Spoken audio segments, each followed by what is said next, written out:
In view of the above, the request of the applicant to conduct peaceful protest from 3/2/2025 to 4/2/2025 from 10 a.m. to 5 p.m.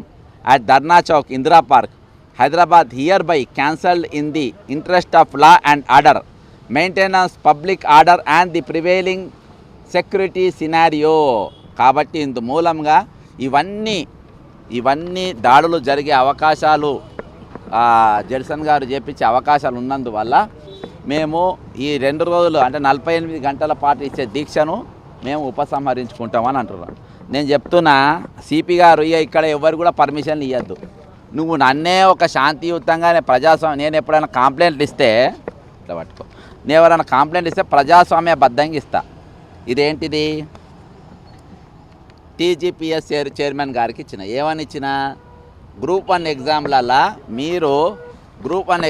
మీరు Telugu syllabus ధన్మన్ మార్చిందని చెప్పి ఒక ముద్ర ప్రజాస్వామ్యబద్ధంగా ఇచ్చిన. ఓకేనా? ఇగో నేను ఆనా ఇక ధర్నా పర్మిషన్ ఇవ్వలేగా ఎంతసేపు అని ఉంటా. పర్మిషన్ నేను ధర్నా చేస్తలేం కదా. మీకు శాంతి భద్రతలు ఇగో ఇలా చెప్పినప్పుడు శాంతి భద్రత అవగాహన చేసినా, మీరు చెప్పినప్పుడు నేను అసెంబ్లీకి దాడికి పోయినా, మీరు ఇలా ఖైదంలో రాసినట్టు సెక్రటరీ దిక్కు దాడికి పోయినా, ఎగ్జిబిషన్ దిక్కు దాడికి పోయినా అప్పుడు నన్ను అరెస్ట్ చేయండి. నేను ఇక్కడ కదులుతే అడగాలి. ఇలా రాసింది కదన్నా, ఆఫీసర్లు అడుగుతారు. వాళ్ళు ఎంతసేపు అని ఉంటా, నేను ఇక్కడ ఎంతసేపు అని ఉండవచ్చు. నేను నా ఇష్టం వచ్చినంతసేపు ఉంటా. అది కూడా అడగాలి నా ఏంది. అయితే చట్టబద్ధమైన జాబ్ క్యాలెండర్ వెంటనే అమలు చేయాలి. ప్రతి సంవత్సరం జనవరి 1న జాబ్ క్యాలెండర్ ప్రకటించాలి. రాహుల్ గాంధీ హామీ ఇచ్చిన 2 లక్షల ఉద్యోగాలను వెంటనే భర్తీ చేయాలి.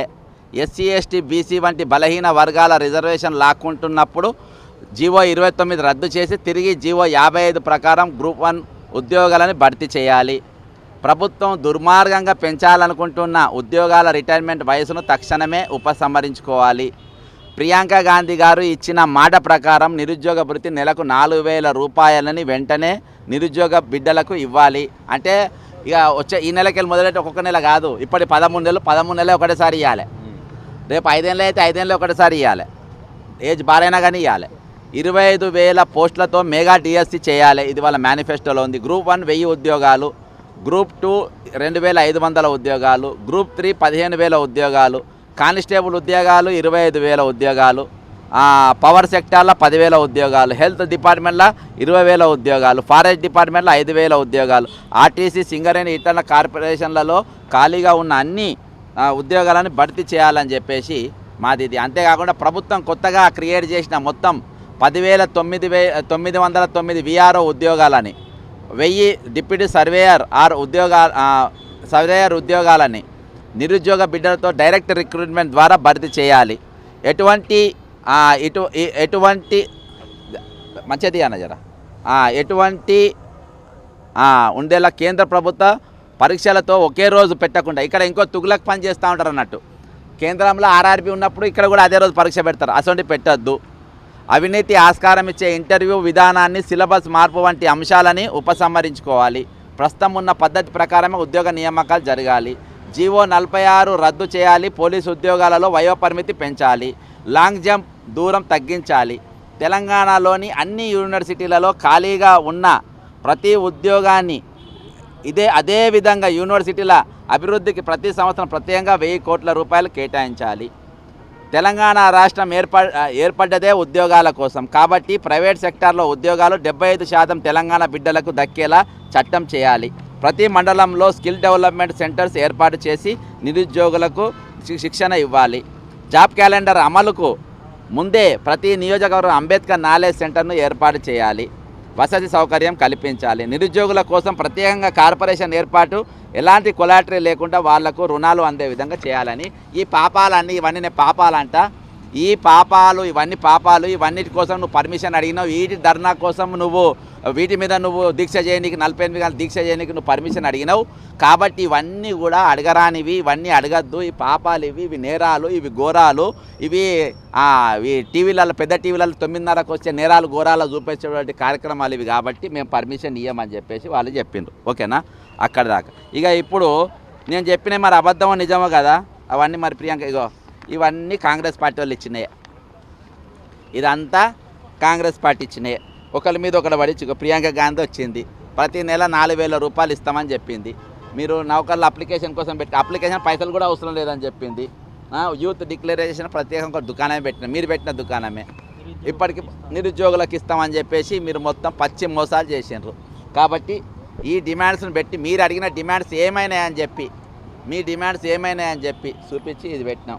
ఓకేనా? ఇది నేను ఇక్కడికి ఆగలే, ఎందుకంటే అక్కడ దాకా ఆగుతాయి. ఇది నేను రాష్ట్రపతి దగ్గర పోయినా, ఎన్నో తారీఖు 3 జనవరి న్యూ ఇయర్ కాగానే బొకే తీసుకొని పోయినా రాష్ట్రపతి గారి దగ్గర. పోయి ఏమడిగిన అంటే ఇట్లా రాహుల్ గాంధీ గారు ప్రియాంక గాంధీ గారు ఇక్కడికి వచ్చి మాకు మోసం చేసిండ్రు, మాకు ఇస్తామన్న నౌకలు మాకు ఇవ్వలేదు, పైగా ఇక్కడ 49 మంది విద్యార్థులు చనిపోయినరు, ఇక్కడ 83 కేసులు ఉన్నటువంటి ఒక క్రిమినల్ ఈరోజు రాష్ట్రాన్ని పాలిస్తుండు అని చెప్పేసి ఈరోజు బాజాప్తా రాష్ట్రపతికి ఇక్కడ ప్రభుత్వం సస్పెండ్ చేయాలని చెప్పేసి రాష్ట్రపతికి ఇచ్చిన. ఇది చీఫ్ ఎలక్షన్ కమిషన్కి ఇచ్చిన. రాహుల్ గాంధీ గారు ప్రియాంక గాంధీ గారు ఇద్దరు వచ్చి మాకు అబద్ధం చెప్పి మాకు మోసం చేసిండ్రు, తక్షణమే వాళ్ళ మీద యాక్షన్ తీసుకోవాలని చెప్పేసి రాహుల్ గాంధీ ప్రియాంక గాంధీ గారి మీద నేను జాతీయ ఎలక్షన్ కమిషన్ కంప్లైంట్ ఇచ్చిన. ఎందుకంటే వీళ్ళ మేనిఫెస్టో చూసి మేము నమ్మినాం, ఇప్పుడు చెప్పిన అన్ని వాళ్ళు ఇస్తామంటే నమ్మినాం. కాబట్టి ఇది ఎలక్షన్ కమిషన్లో ఇచ్చినటువంటి దుకాణం. ఓకేనా? ఇదంతా అయినాక ఇది ఇగో ఇది ఒరిజినల్.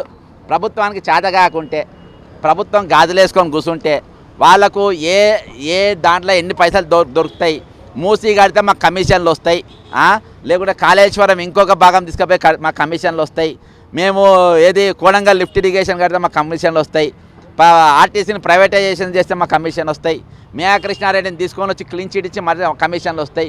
కాబట్టి మేయాకు నౌకర్లు ఇస్తే మాకు కమిషన్ రావు. కాబట్టి మేము జాబ్ క్యాలెండర్ ఇప్పుడే ప్రకటించామని 13 నెలలైంది, ఇవాళ దగ్గాలి. ఈ ప్రభుత్వాన్ని చేత కాకుండా మేమే జాబ్ క్యాలెండర్ తయారు చేసినాం. ఏ డిపార్ట్మెంట్లో ఎన్నెన్ని ఖాళీలు ఉన్నాయి, మొత్తం A to Z ప్రతి డిపార్ట్మెంట్ వైజ్గా ఉన్నటువంటి 3,67,000 పోస్టు ఖాళీగా ఉన్నాయని చెప్పేసి మేమే జాబ్ క్యాలెండర్ తయారు చేసి ప్రభుత్వానికి ఇచ్చినాం. ఇన్ని ఇచ్చిన తర్వాత మేము మాకు మీరు ఏదైతే హామీలు ఇచ్చిండ్రో ఆ హామీలు నెరవేరుస్తలేరు. మేము ఇదివరకు 12 రోజులు దీక్ష చేసిన, 12 రోజులు దీక్ష చేస్తే మీరు స్పందించలేదు, 48 గంటలు దీక్ష ఇక్కడ చేస్తా, మీరు పర్మిషన్ ఇవ్వండి, అప్పుడు కూడా పర్మిషన్ ఇవ్వకుంటే ఇంటికాడ చేస్తున్నా అని అన్నాడు. రేవంత్ రెడ్డి అనేటోడు ఏమన్నాడంటే నేను నా పరిస్థితి ఎట్లుందని అందరికీ తెలుసు, ఆయన రోజు తిని కూర్చుంటుండు అని చెప్పి రేవంత్ రెడ్డి భజన పరులు అందరూ చెప్పిండ్రు. మరి ఎందుకు నేను ఈయన దీక్ష కూర్చుంటా, నా చుట్టూ పోలీసులను పెట్టుండ్రి అని చెప్పి ఇలా కూర్చున్నా. దాన్ని కూడా నేను ఏం పెట్టినా, నిరుద్యోగులు అమరులైన నిరుద్యోగులు ఎవరెవరు, సంగీత, ప్రవళిక, బోడ సునీల్, ప్రాంగణం, ఇందిరా పార్క్ అని చెప్పి దీనికి నామకరణం చేసి ఇక్కడ మేము ఈ పోస్టర్లు దాదాపు ఒక 5-6 వేల పోస్టర్లు మొత్తము అన్ని కోచింగ్ సెంటర్ దగ్గర వేసి విద్యార్థులందరూ కూడా రెడీ అయిన తర్వాత ఈరోజు నిన్నటి దినాన ఇప్పుడు నేను చూపించిన కారణాలన్నీ చూపించి ఇది చేసిండ్రు. ఇక సివి ఆనంద్ గారి కథ ఒక 2 నిమిషాలు మాట్లాడుకోవాల్సిన అవసరం ఉంది. ఎందుకంటే తెలంగాణ ప్రజలకు ఇప్పుడు ఆఫీసర్ల గురించి తెలియకుంటే కూడా ఇబ్బందే. గత ప్రభుత్వంలో సిపిగా పనిచేసిండు ఆయన, నాకు పర్మిషన్ ఇవ్వలే, నా మీద 6 నేరాలు మోపిండు కదబ్బా. అసెంబ్లీలో పోతా, ఎగ్జిబిషన్ కాడికి పోతా, ఎగ్జిబిషన్లో కార్లు వల్ల కొడతా, బస్సులు వల్ల కొడతా, ఆడ సామాన్లు అన్నీ ఖాళీ చేసినప్పుడు నా మీద రిపోర్ట్ రాసినా మరి ఆయన గొప్పతనం కూడా నేను చెప్పాలి కదా. ఆయన సివి ఆనంద్ గారు విజయవాడ కమిషనర్గా పనిచేసిండు. అక్కడ ఆయేషా మీరా అని ఒక విద్యార్థిని మరణించే ఆ కేసులో సత్యం బాబు అని ఒక పెద్ద క్రిమినల్, ఇప్పుడు నన్ను ఎట్లా చూపెట్టిండు పెద్ద క్రిమినల్ అని ఆరుబెట్టి అట్లా సత్యం బాబు అనే పెద్ద క్రిమినల్ను పట్టుకొని ఆయననే చంపిండని చెప్పి తీసుకుపోయి ఆయనను 7 సంవత్సరాలు జైల్లో పెట్టిన తర్వాత కోర్టులో ఆయన గెలిచిన తర్వాత ఆ పిల్లగాడిని వదిలేసిండ్రు. ఇవాళ వరకు అయితే దానికి ఎవరెవరు ఉండే, ఆయేషా మీరా కేసులో పోలీసు అధికారులు సివి ఆనంద్ ఉండే, ఇండ్లు కొడుతున్న రంగనాథ్ ఉండే, వీళ్ళిద్దరు కలిసి పట్టుకొచ్చి పెట్టి ఇవాళ దాకా పెట్టాలి. అది నీ ట్రాక్ రికార్డ్ నెంబర్ 1. రెండవది పేపర్ లీకేజ్ అప్పుడు ఒక సిట్ అని వేసిండ్రు, ఆ సిట్కు జైలు శిక్ష పడ్డటువంటి ఏఆర్ శ్రీనివాస్ అనే ఆయనని పెట్టిండ్రు. ఆయనకు జైలు శిక్ష ఇప్పుడు కూడా ప్రభుత్వం తీసుకొచ్చిన విజిలెన్స్ లేదో పెట్టింది, రిటైర్ అయినాక కూడా లాబింగ్ చేస్తే ఆయనను తీసుకొచ్చుకొని పెట్టుకున్నారు. ఇవాళ వరకు దాని రిపోర్ట్ ఏందో చెప్పలే. గొర్రెల స్కామ్లో ఈయననే ఏసీబీ డైరెక్టర్. గొర్రెల స్కామ్లో ఒక ఎస్టీ క్యాండిడేట్ను తీసుకుపోయి అరెస్ట్ చేసిండ్రు, ఎస్టీ క్యాండిడేట్ను ఎండీగా. అంటే ఆయన 50,000 యూనిట్లు బెదిసిన 3,50,000 యూనిట్లు పంపిణీ చేసినటువంటి లక్ష్మారెడ్డినేమో వదిలేసింది. ఇవాళ దాకా ముట్టుకోలే, ఇవాళ దాకా లక్ష్మారెడ్డి అనేతో ముట్టుకోలే, టచ్ చేయలే. ఇది ఆయన చరిత్ర. ఇక మొన్న ఒక పెద్ద సంఘటన జరిగింది. అల్లు అర్జున్ అంటే ఈ తొవ్వలనే పోయిండు. ఈ తొవ్వలో పోకుండా సినిమా పోయిండు. పోతే ఆడ తొక్కిసలాట ఆడి అల్లు అర్జున్ ఆమెను తొక్కి చంపుండ్రి, ఆ పోరగాను నువ్వు వాడిని కూడా దొక్కుండ్రి అని చెప్పి ఆయననే చంపించినట్టుగా ఆయన నేనే కంప్లైంట్ ఇచ్చిన. నేను ఏ పరంగా ఇచ్చినానంటే చంపిన తర్వాత వాళ్ళు చచ్చిపోయినాక పరామర్శించే మానవత్వం లేనివాడని నేను ఇచ్చిన. కానీ వీళ్ళు అట్లా కాదు. ఒక సురభి నాటకం స్టేజ్ చేసిండ్రు, సీఎన్ రమ్మన్నారు, నువ్వు కాపాడడానికి ఏమేమి చేసినావో చెప్పమన్నాడు. ఆయన కాపాడడానికి లాస్ట్ వరకునే ప్రయత్నం చేసినా అన్నాడు. చూసిండ్రా ఇప్పుడు అల్లు అర్జున్ మనం ఇమీడియట్గా జైల్లో పెట్టాలి అని చెప్పి కేసు పెట్టి ఇది చేసిండ్రు. యాక్చువల్గా అల్లు అర్జున్ ప్రోగ్రామ్ ఆర్గనైజ్ చేయలే, అల్లు అర్జున్ ఒక కారణం. ఓకేనా, ఇక్కడ కిషన్ రెడ్డి ట్యాంక్ బండ్ల మంత్రి కిషన్ రెడ్డి అనేటోడే ప్రోగ్రామ్ ఆర్గనైజ్ చేసిండు. మంత్రి కిషన్ రెడ్డి అనేటోడే జనాన్ని పిలిచిండు. మళ్ళీ కిషన్ రెడ్డి అనేటోడు అక్కడ ఏది ఫైర్ వాళ్ళ పర్మిషన్ తీసుకోలేదు, ఫైర్ డిపార్ట్మెంట్ ఆడ పోలీస్ పర్మిషన్ తీసుకోలే. ఆడ పటాకులు కాడసం వల్ల నీకు ఆడ పిల్లగాళ్ళు ఇద్దరు చచ్చిపోయాను, ఒక ఆయన ఆంధ్రాని చచ్చిపోయాను, ఒక లోకల్ అయినా చచ్చిపోయాను. ఇయాల్టి వరకు ఆయన మీద కేసు లేదు, ఇయాల్టి వరకు ఆయన మీద ఎఫ్ఐఆర్ చేయలే. మిస్టర్ సివి ఆనంద్ దీనికి సమాధానం చెప్పాల్సిన అవసరం ఉంది. నువ్వు ఏం డ్యూటీ చేస్తావు, నువ్వు ఏం నీ నౌకరీ ఏంది, నీ కథ ఏందో, ఇది కథ నీ స్టోరీ. గత ప్రభుత్వంలో సిపి ఉంటావు, ఈ ప్రభుత్వంలో సిపి ఉంటావు, ఎందుకుంటావు నువ్వు, ఎట్లుంటావు నువ్వు, ఏ లాబింగ్ చేస్తే ఉంటావు, ఎంత స్ట్రిక్ట్ ఆఫీస్ డ్యూటీ చేస్తే నువ్వు ఉంటావు. వివిఐపి కల్చర్, నువ్వు వివిఐపీలను సపోర్ట్ చేసే ఆఫీసర్. నువ్వు ఆయేషా మీరా కేసులో వివిఐపీలు క్రిమినల్స్ కాబట్టి నువ్వు అరెస్ట్ చేయలేదు. ఒక అమాయకుని తీసుకుపోయి అరెస్ట్ చేసినావు, సత్యం బాబా అనేటువంటి 7 సంవత్సరాలు జైలుకు పెట్టినావు. కిషన్ రెడ్డి అనేతో మీద కేసు పెట్టాడు, ఎందుకంటే వాడు కేంద్ర మంత్రి కాబట్టి. అర్థమైందా? ఇక్కడ అల్లు అర్జున్ పైన చంద్రబాబు నాయుడుగా ఒత్తిడి వస్తే దాని మీద పెడతావు. ఇక్కడ నాసలు ఇక దొంగలందరికీ పర్మిషన్లు ఇస్తూ పెట్టాను. నేను తీర్మాన్ మల్లయ్యకి పర్మిషన్ ఇచ్చిండ్రు. తీర్మాన్ మల్లయ్య అనేటోడికి ఫైనాన్స్ ఎవరు చేసిండ్రు, సుందర్ యాదవ్ అనేటోడు చేసిండ్రు. సుందర్ యాదవ్ ఎందుకు చేసిండు, ఎమ్మెల్సీకి సపోర్ట్ చేస్తానంటే చేసిండు. అలా ఇద్దరు కోటేయమని చెప్పిండట. అర్థమైందా? అసొంటి వాళ్ళకు లక్షల మందిని పెట్టాడు. వాళ్ళేమో బుద్ధిమంతుడు అంట, ఆయన నోబుల్ బహుమతి ఉంది. మరి తీర్మానం మల్లయ్య మంచోడు, ఆయనకు లక్షల మందితో మీటింగ్ పెట్టుకోనికి మేము పర్మిషన్ ఇస్తాము. ఆయన బుద్ధిమంతుడు, సౌమ్యుడు. గౌతమ్ బుద్ధుని తర్వాత ఆయనంత మంచోడే లేడు. ఆయన రెడ్లను ఒక బూతు తిట్టాడు, ముసలోళ్ళను ఒక బూతు తిట్టాడు. ఆయననే మంచోడు అని చెప్పేసి ఆయన పర్మిషన్లు ఇస్తారు. నేను ప్రజాస్వామ్యబద్ధంగా నిరుద్యోగుల తరపుగా 40 లక్షల మంది నిరుద్యోగులు ఈరోజు తెలంగాణ ఉన్నారు. వాళ్ళ తరపున మాట్లాడే గొంతులు లేవు. ఆపోజిషన్ లీడర్లు ఈరోజు వాళ్ళ పరిస్థితుల్లో వాళ్ళు ఉన్నారు. కనీసం మనం మాట్లాడే ప్రయత్నం చేద్దాము. కోర్టులలో టీజీపీఎస్సీల పైన నేను మన పేపర్ లీకేజ్ పైన నేను హైకోర్టులో పిటిషనర్. నేను ప్రతి దాంట్లో నేను స్పందిస్తా. వీళ్ళ తరపు నిలబడదాం, వీళ్ళ ఉద్యోగాల గురించి మాట్లాడదాం. పిల్లలకి ఇక్కడనే అశోక్ నగర్లో తెల్లాలేస్తే రోజు కలుస్తారు, నాకు వాళ్ళ ఇబ్బందులు చెప్పుకుంటుంటారు. వాళ్ళ తరపు నిలబడతా. ఒక 48 గంటలు దీక్ష చేస్తే వాళ్ళందరూ వస్తారు, సంఘీభావం తెలుపుతారని చెప్పి నేను పర్మిషన్ చేస్తే నా మీద 6 కారణాలు పెట్టి వీళ్ళు అసెంబ్లీ మీద పోయి దాడి చేస్తారు, సెక్రటరియట్ మీద పోయి దాడి చేస్తారు. అక్కడ దాకా ఆగాక జిహెచ్ఎంసీ మీద, హైదరాబాద్ కలెక్టర్ ఆఫీస్ మీద, అక్కడ దాకా కూడా మా కడుపు ఆగాక ఎగ్జిబిషన్ గ్రౌండ్ దగ్గర కూడా పోతామని. ఏమని ఉన్నదా ఆనంద్ గారు, మీకు ఏమని ఉన్నదా? కాబట్టి ఈరోజు మీరు చిన్న గొంతులను, ప్రజా గొంతులను, ప్రజల తరపున మాట్లాడే గొంతులను, దగాపడ్డ ప్రజల గురించి గొంతెత్తే గొంతులను అణగదొక్కడమే మీ పని. అందుకనే ఏ పాలకుడు ఎవడున్నా, నేను అనుకున్న నిజాం ఉన్నా కానీ నువ్వే కమిషనర్ ఉండు, టీడీపీ ఉన్నా నువ్వే కమిషనర్ ఉండు, నువ్వు ఆంధ్ర పాలకుడు ఉన్నా నువ్వే కమిషనర్ ఉండు, బీఆర్ఎస్ ప్రభుత్వం ఉన్నా నువ్వే కమిషనరు, కాంగ్రెస్ ఉన్నా నువ్వే కమిషనరు. కానీ బీఆర్ఎస్ కాంగ్రెస్ మాత్రం ఏది మా పాముంగీసా. కానీ అందులో పోస్టులు సంపాదిస్తావు, నువ్వు ఇంట్లో పోస్టులు సంపాదిస్తావు. ఎందుకు సంపాదిస్తావు? మీరు ఏది చెప్తే అది చేస్తావు బాస్. ఆయేషా మీరు అలా లేరా వాళ్ళు లేరు, మరి ఎవరిని పట్టుకోవాలి? దిక్కుసక్కి లేనో తీసుకోవాలి లోపల. సార్ నీ తీర్మానం మళ్ళీ పర్మిషన్ ఇవ్వచ్చు, చాలా మంచోడు తీర్మానం మళ్ళీ. తీర్మానం వల్ల బ్లాక్ మెయిలర్ కాదు, గుణవంతుడు, శీలవంతుడు, సౌమ్యుడు, బూతులు తిట్టాడు. ఆయనకి ఇవ్వచ్చు సార్, చాలా మంచి. మీకంటే నాకు బాగా తెలుసా జడ్సను. ఇవ్వద్దు సార్, మీరు ఎట్లా చెప్తారు, నేను ఏమని రాస్తావు? సెక్రటరీ మీద దాడి చేస్తారని రాస్తా, ఎగ్జిబిషన్ మీద దాడి చేస్తారని రాస్తా, జిహెచ్ఎంసీ మీద దాడి చేస్తారని. సత్యం బాబు మీద ఎన్ని కేసులు పెట్టినా అవన్నీ నా మీద పెడతా సార్ నేను. అందుకనే నీకు పోస్టింగ్ ఇస్తారు బాస్. మేమేం చేసినా అడగరా అనుకుంటున్నావా? నీ పోలీసు అయితే ఏమైనా ప్రత్యేకంగా నీకేమైనా ఇది ఉంటుందా? నేను కూడా పోలీసు అని కొడుకునే. నీకు అలా ప్రత్యేకమైన రాజ్యాంగం ఉంటుందా నీకు? డ్యూటీ ఇవాళకి మేము కొత్తకోట శ్రీనివాసరావుని గుర్తు చేసుకుంటాం.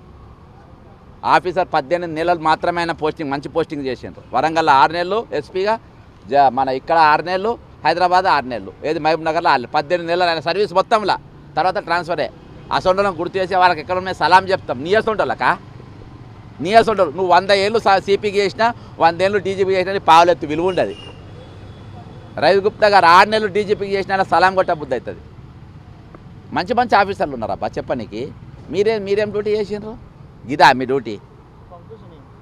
కాబట్టి ఈరోజు నేను ఇవన్నీ విషయాలు తెలియజేయండి. ఈరోజు వాళ్ళ మెయిన్ ఆలోచన నాకు తెలిసింది ఏంటంటే, వీళ్ళు రేపు కరీంనగర్, మెదక్, ఆదిలాబాద్, నిజామాబాద్ ఎమ్మెల్సీ ఎన్నిక జరగబోతుంది.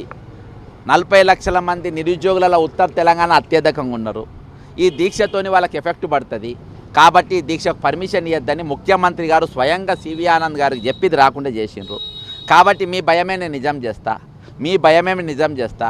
మేము మా వల్ల మీరు అక్కడ ఓడిపోతారు అంటున్నారు కదా, ఈ సమస్యను 4 జిల్లాల తిప్పుతా. ఆ 4 జిల్లాల గ్రాడ్యుయేట్ ఎమ్మెల్సీకి నేను నామినేషన్ వేస్తా. నేను అక్కడికి వెళ్ళి పోటీ చేస్తా. నేను బరిలో ఉంటా. ఖచ్చితంగా తెలంగాణ ప్రజలు నా గొంతు తరపున వాళ్ళు నిలబడతారు. ఇవాళ పొద్దుగాల కూడా కొంతమంది 10 మంది ఎమ్మెల్యేలు ఎవరైతే ప్రభుత్వానికి మంత్రి పొంగిలేటి శ్రీనివాసరెడ్డికి, బట్టి విక్రమార్క వ్యతిరేకంగా మాట్లాడినరో, అంటే వాళ్ళంతా కూడా బుద్ధిమంతులు, వాళ్ళు నిజంగా జరుగుతున్న అన్యాయం మీద మాట్లాడినరు. వాళ్ళు కూడా ఈరోజు మంచి ఎమ్మెల్యేలు, వాళ్ళు చాలా మంచి పని చేస్తున్నారు. వాళ్ళతోని విన్నాకనే పక్కగా నిలబడదామని డిసైడ్ అయినా. ప్రభుత్వంలో జరుగుతున్న లొసుగుల పైన ఈరోజు గవర్నమెంట్లో ఉన్న మంత్రులు ఏ విధంగా చేస్తున్ననేది అది 100% వాళ్ళు ఎన్ని ఇచ్చినా కానీ ఇది ప్రభుత్వానికి వ్యతిరేకంగా, ఈరోజు మంత్రులకు వ్యతిరేకంగా ఆ మీటింగ్ జరిగిందని చెప్పి వాళ్ళే చెప్పిండ్రు. వాళ్ళు చాలా మంచి పని చేసిండ్రు. అందులో ఎవరు కూడా అందరూ కూడా ప్రజల పక్షాన్ని నిలబడ్డ ఎమ్మెల్యేలే, అందరూ కూడా మంచి ఎమ్మెల్యేలే, అందరూ కూడా కొంత ప్రజలలో పట్టున్నోళ్ళు, వాళ్ళు సిద్ధాంతం గల్లోళ్ళు, తెలంగాణ ఉద్యమంలో ఉన్నోళ్ళు, వాళ్ళు మంచిగా బాగా చదువుకున్నోళ్ళు. కాబట్టి ఇవాళ 10 ఎమ్మెల్యేలతో మొదలైంది. కాబట్టి రేపు ఇవన్నీ కూడా దృష్టిలో పెట్టుకొని నేను వచ్చే గ్రాడ్యుయేట్ ఎమ్మెల్సీలా ఇవాళకి నామినేషన్ మొదలైనవి. ఖచ్చితంగా ఈరోజు ప్రభుత్వం ఏదైతే సవాల్ నాకు ఇస్తుందో ఆ సవాల్ను స్వీకరిస్తున్నా. రేపటి దినాన మన 27వ తారీఖు జరిగే గ్రాడ్యుయేట్ ఎమ్మెల్సీలా మరి దీనికి నేను కంటెస్ట్ చేయబోతున్నాను.